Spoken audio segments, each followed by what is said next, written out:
Двама мъже излизат на сцена.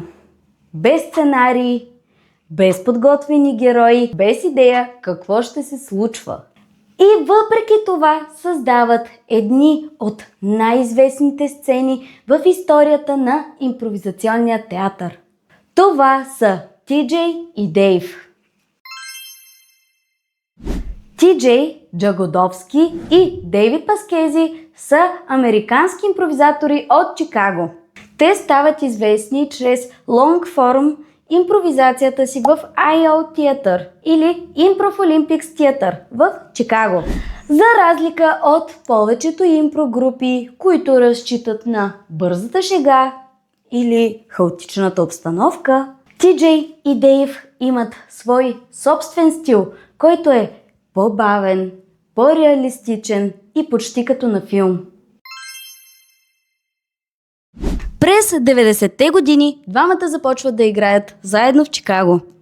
Постепенно развиват този стил, базиран на това, вместо да се стремиш да си смешен, да се целиш към реализъм и да пресъздаваш истинската емоция на човека. Те започват да излизат на сцена без предварителен план, единственото, което имате е една дума от публиката.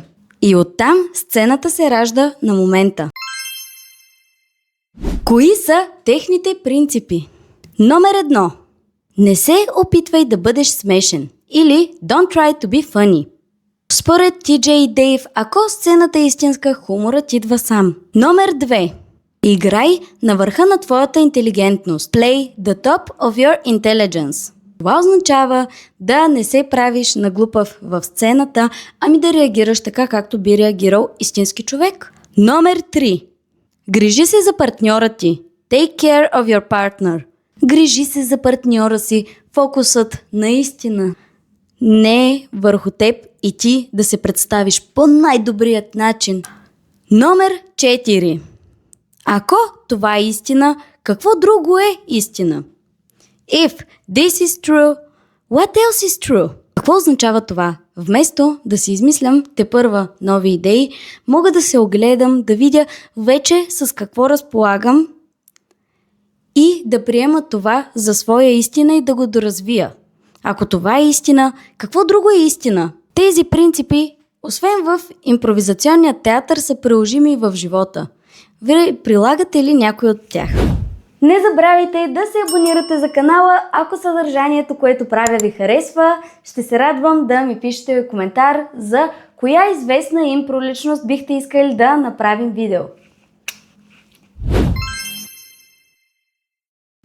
И дойде време да научим какви са похватите, които Ти-Джей и Дейв успяват да имплементират в своята работа като импровизатори.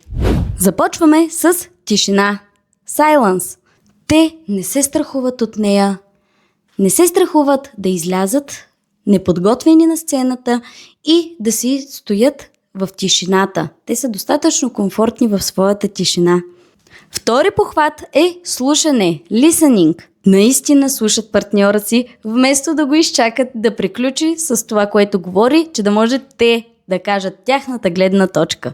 Приемаме реалността на другия човек и надграждаме. Следващият похват е реалистичност или grounded reality. Играят като истински хора, а не като смешни персонажи. Много често в дискомфорта си търсим комфорт точно при смешните персонажи. Обичаме да играем объркани хора, пияни хора. Това ни дава един такъв комфорт, който казва: вижте ме, аз съм неадекватен и мога да направя каквото си искам на сцената. Което автоматично убива достоверността на този образ и се губи магията. Последният похват е бавното изучаване, проучване на обстановката, slow discovery. Не знаят на къде отива тази сцена, откриват я на момента. Защо техните имена са важни за нас и какво са донесли те на импровизационния театър? Ти-Джей и Дейв променят на страшно много хора гледната точка. Те показват, че не е просто комедия. Ами, импровизацията може да бъде тиха, емоционална, реалистична, като в истински филм.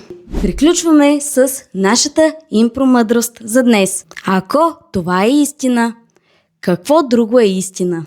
Благодаря, че гледахте. Аз съм Васи и до нови срещи.